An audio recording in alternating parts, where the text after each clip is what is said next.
다 같이 사도신경으로 신앙 고백하심으로 새벽 기도를 함께 드리시겠습니다. 나는 전능하신 아버지 하나님 천지의 창조주를 믿습니다.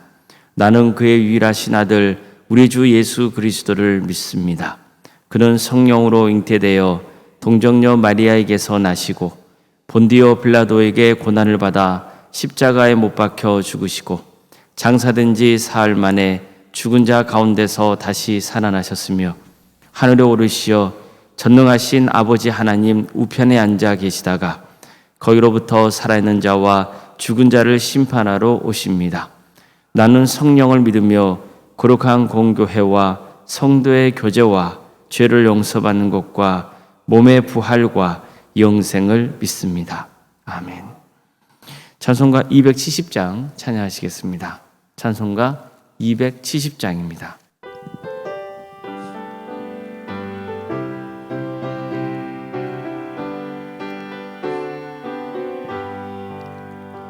변찮는 주님의 사랑과 거룩한 보혈의 공로를 우리 다 찬양을 합시다.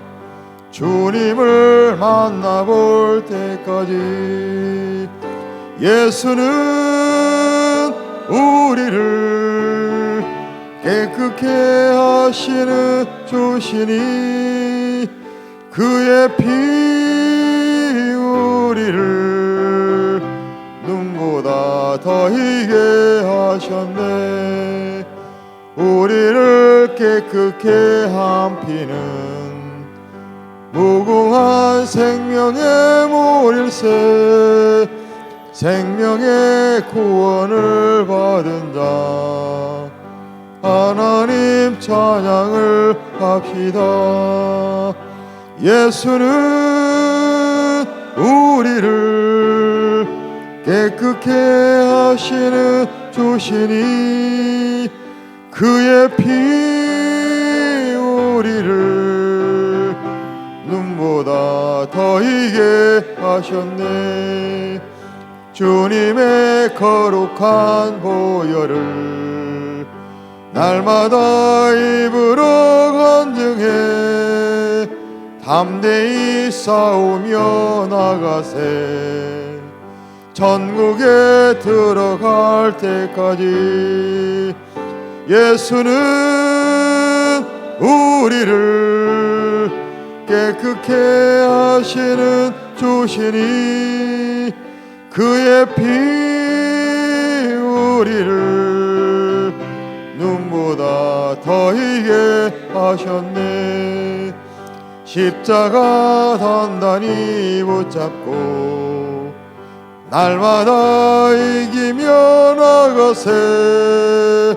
머리에 면류관 쓰고서 주 앞에 찬양할 때까지 예수는 우리를 극해 하시는 주시니 그의 피 우리를 눈보다 더 희게 하셨네.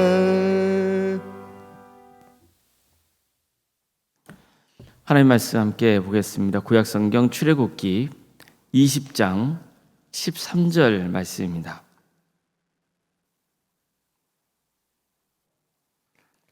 출애굽기 20장 13절 말씀입니다.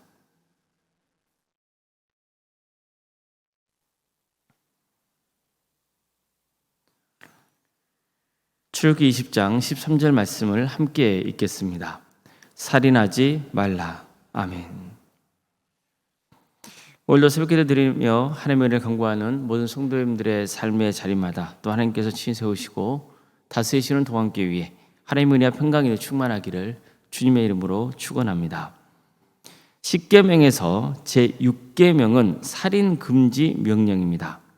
살인하지 말라는 겁니다. 이 계명은 모든 생명은 하나님의 것이라는 믿음에 근거합니다. 그래서 사람은 함부로 생명을 주관하려고 해서는 안 되는 겁니다. 이와 관련해서 창세기에서는 이렇게 말씀합니다.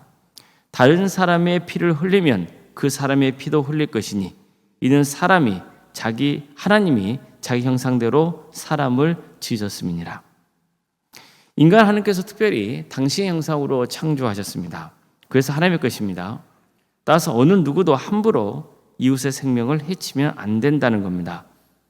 만약 이웃의 생명을 해치는 자는 하나님께서 그를 심판하시겠다고 경고하셨습니다. 생명은 하나님의 것입니다. 우리는 이 점을 항상 명심해야 됩니다.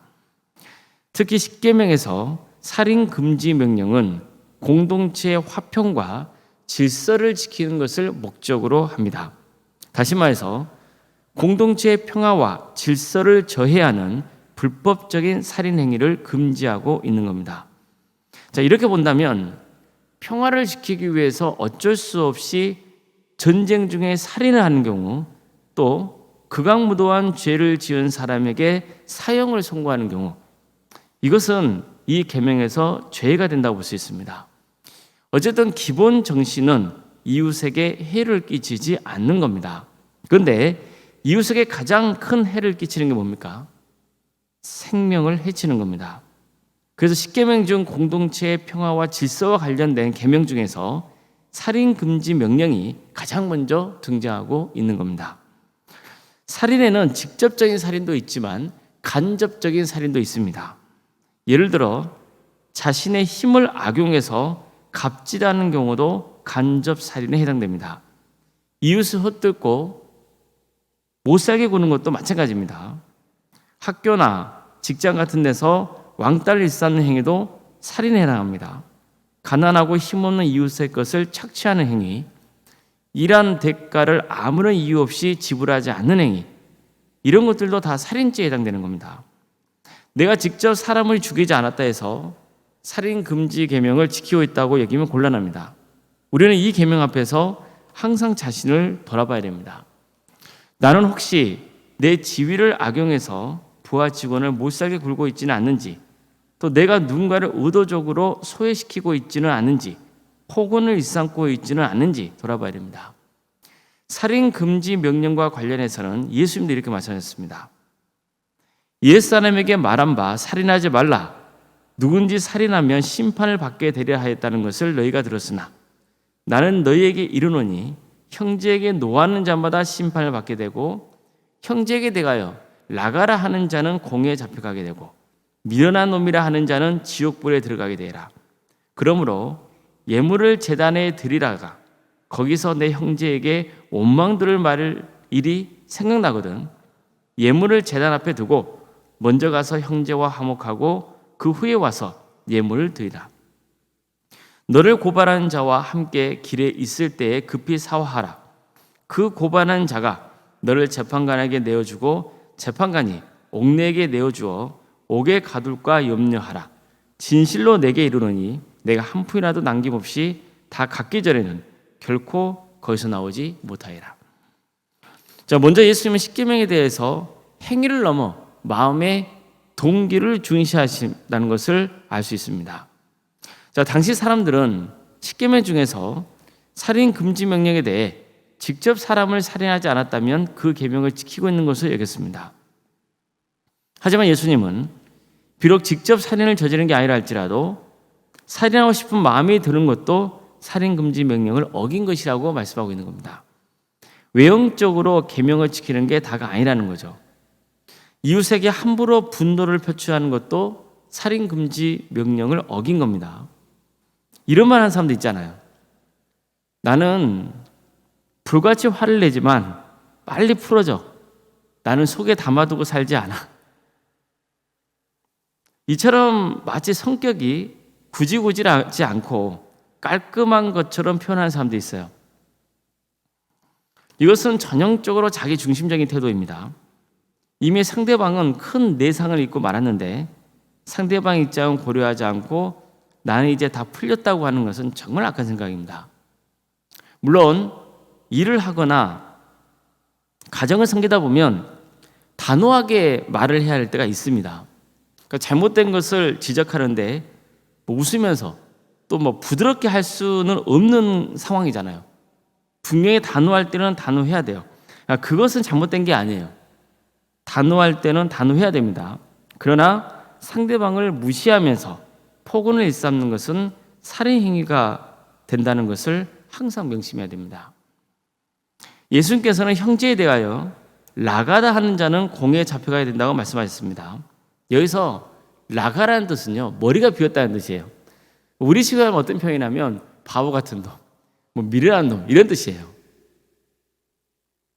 이것은 사람의 인격을 무시하는 말이죠. 이런 말을 사용하는 사람은 인격적인 살인을 저지르는 겁니다. 예수님은 미련한 놈이라 하는 자는 지옥불에 들어가야 될 것이라고도 말씀하셨어요.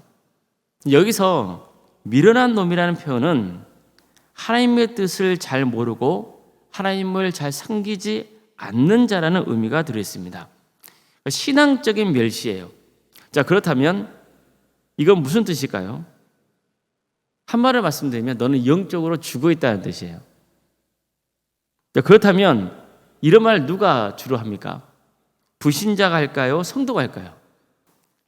처음 신앙생활을 시작하는 사람이 할까요? 아니면 오랫동안 신앙생활을 했던 사람이 할까요? 기도를 별로 안 하는 사람이 할까요? 아니면 평소에 기도 생활을 많이 하는 분들이 이런 말을 할까요?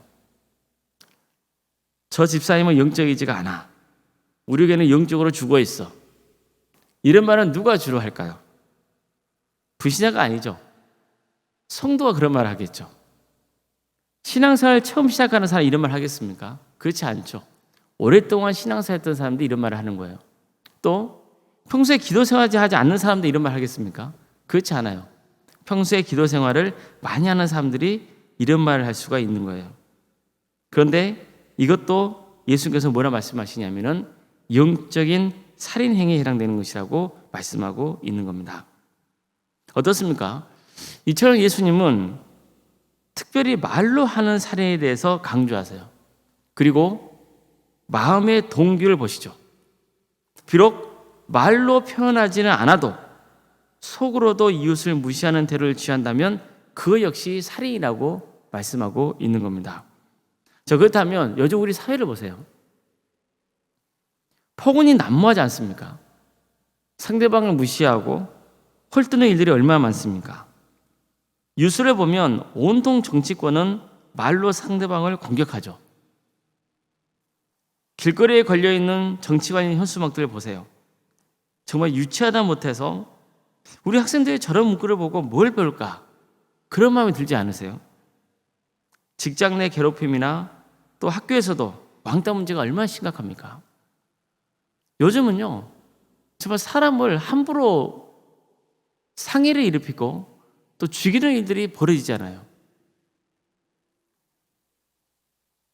정말 우리 사회가 총칼만 안 들었다 뿐이지 서로 죽고 죽이는 그런 전쟁터 같은 상황이 벌어지고 있는 거예요. 그러니까 어떻게 우리 사회가 평화로울 수 있겠습니까? 또 어떻게 나라의 질서가 바로 세워질 수 있겠습니까? 교회도 어떻습니까? 어떻게든 서로 감싸주고 위로하고 격려해주면 얼마나 좋습니까? 상대방의 허물을 덮어주면 얼마나 좋습니까? 예수님은 혹시 이웃에게 잘못을 저지른 게 있다면 어떻게든 이웃과 화해를 도모하라고 말씀합니다. 그러니까 내가 상대방에게 분노를 쏟아넣었거나 욕을 했다거나 신앙적인 면을 비방했다면 용서를 구하라는 거예요. 예수님은 회개할 것을 명하세요. 회개하면 하나님께서 용서해 주신다는 거예요. 근데 이게 얼마나 좋은 일입니까? 그러나 하나님께 회개하는 것으로만 끝나서는 안 되고 그 이전에 뭘 하라는 거예요? 피해자의 관계를 회복하라고 가르쳐주고 있는 거예요. 아무쪼록 우리 모두가 이웃을 배려하고 아끼는 마음을 품을 수 있기를 바랍니다. 폭언이나 또 돈이나 지위로 사람을 못 살게 구는 행위나 또 인격을 모독하는 그런 말과 행동을 하지 말고 저 사람도 하나님의 소유라는 생각 그리고 생명은 고귀하다는 것을 항상 마음에 두고 화평을 도모하며 살아갈 수 있기를 주님의 이름으로 축복합니다. 기도하시겠습니다. 사랑의 하나님, 오늘도 우리에게 또 새로운 하루를 해주시고 또 특별히 주일을 맞아서 주님을 예배할 수 있도록 인도하심에 감사드립니다.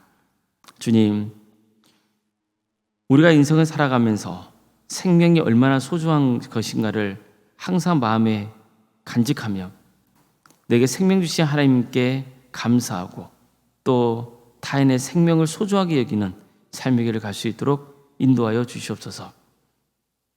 특별히 우리가 인생을 살아가면서 때로는 말로 사람에게 상처 입힐 때가 많이 있고 직접 행동은 취하지 않는다 할지라도 마음속으로 사람을 해하고자 하는 마음, 증오하는 마음, 그런 것들이 있을 수 있는데 주님, 그럴 때마다 성령께서 우리의 부족함과 잘못을 깨우쳐 주시어 회개케 하여 주시고 항상 겸손하고 또 낮아지는 마음으로 나보다 남을 낮게 여기는 마음으로 섬길 수 있도록 인도하여 주시옵소서. 그래서 하나님 베푸시는 큰 은혜를 누릴 수 있는 우리 모두가 될 수 있도록 친히 역사하여 주시옵소서.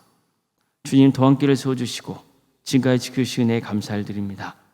이 교회를 통해서 하나님의 선하신 역사가 이루어지길 원하오니 도와주시고 함께하여 주시옵소서.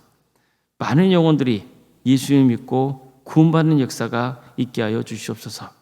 우리 성도들 복음으로 하나 되며 사랑으로 하나 되는 교회 공동체를 세워갈 수 있도록 역사하여 주시옵소서. 함께 교회를 섬길 수 있는 많은 동역자들을 주님께서 세워주시고 주님 함께 하나님의 나라를 위해 헌신할 수 있는 복된 성도들 다 될 수 있도록 주께서 친히 함께하여 주시옵소서. 위암으로 또 유방암으로 혈액암으로 또 폐렴과 당뇨로 또 심부정증과 협심증으로 갑상선으로 소화비 장애와 공황장애로 또 신경쇠약과 또 중독과 치매로 포도막염으로 또 여러 신장과 장기 이상으로 치료받고 있는 우리 성도들이 있습니다. 병원에서 입원하여서 입원 치료를 받고 있는 우리 성도들도 있고 또 수술을 앞둔 우리 성도들도 있사오니 주님께서 도와주시고 함께하여 주시옵소서. 치유되고 회복되는 역사가 있도록 도와주시고 낙심하지 않고 끝까지 구원의 길을 가는 복된 성도들이 다 될 수 있도록 주여 함께하여 주시옵소서. 학업과 직장과 또 군복무와 또 연평가는 해외에 나가 있는 성도들 어디에 있든지 예비자의 삶을 살아갈 수 있도록 주께서 친히 역사하여 주시옵소서. 자녀의 잉태를 또 사모하는 가정들이 있사오니 주님께서 그 길을 들어주시고 출산의 축복을 허락하여 주시며 이미 출산을 준비하고 있는 자녀들도 있사오니 주님께 도와주시고 함께하여 주셔서 은혜적인 출산을 잘 마칠 수 있도록 인도하여 주시옵소서. 우리 자녀들, 자녀손들을 주께서 기억하여 주셔서 주어진 은사와 달란트로 하나님을 잘 섬길 수 있도록 인도하여 주시옵소서. 그들을 통하여서 신앙의 대가 이어질 수 있도록 친히 역사하여 주시옵소서. 치유과 결혼을 위해서 기도 중에 있는 우리 자녀들이 있사오니 주님께 도와주시고 함께하여 주셔서 세상을 섬길 수 있는 또 길을 허락하여 주시고 또 때가 되면 결혼시켜 주시어 믿음의 가정을 세워갈 수 있도록 인도하여 주시옵소서. 우리 성도들의 사업장과 직장의 자리를 놓고 기도합니다. 하나님께서 영광 받으시는 귀한 사업장과 직장의 자리가 될 수 있도록 인도하여 주시옵소서. 힘들고 어려운 과정일지라도 주님의 은혜에 의지하여서 능히 이겨낼 수 있도록 인도하여 주시옵소서. 우리 교회 여러 부서와 또 사역을 허락하여 주셔서 감사드립니다. 섬기는 성도들 한 사람 한 사람 그 이름을 기억하여 주시고 하나님의 은혜 속에 섬길 때 상처가 없도록 하여 주시며 정말 하나님의 크신 축복과 은혜가 차고 넘치는 역사가 있게 하여 주시옵소서. 언론사님과 사모님 성령 충만케 하여 주시고 또 세상에 선 평안의 축복을 부어주시며 믿음의 명가를 든든히 세워갈 수 있도록 인도하여 주시옵소서. 특별히 오늘 원로 목사님께서 우리 동안께서 말씀을 전하십니다. 능력 있는 말씀이 지킬 수 있도록 주께서 함께하여 주시옵소서. 우리 성도들이 그 말씀을 잘 듣고 깨달아서 또 하나님의 영광을 위해서 살아갈 수 있도록 인도하여 주시옵소서. 장로님, 안수 이사님, 또 권사님과 집사님, 교육자 모두에게 성령 충만의 역사를 허락하여 주시고 정말 기쁘고 감사하는 마음으로 섬길 수 있도록 도와주시며 하나님께 칭찬받는 지방 직분자가 될 수 있도록 주께서 친히 함께하여 주시옵소서. 오늘 우리 성도들 모여서 하나님을 예배합니다. 성령 충만한 예배가 될 수 있도록 주께서 친히 함께하여 주시옵소서. 이 나라 민족을 주께서 기억하여 주시옵소서.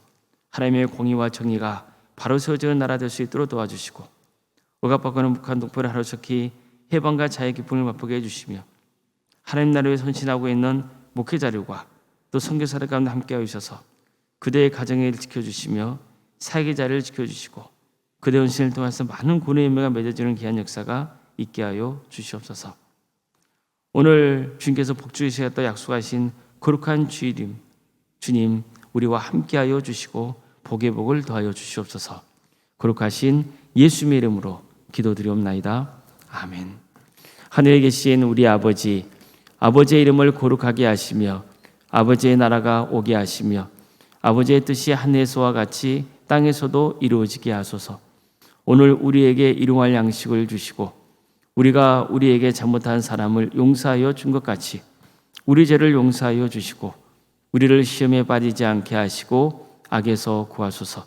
나라와 권능과 영광이 영원히 아버지의 것입니다. 아멘.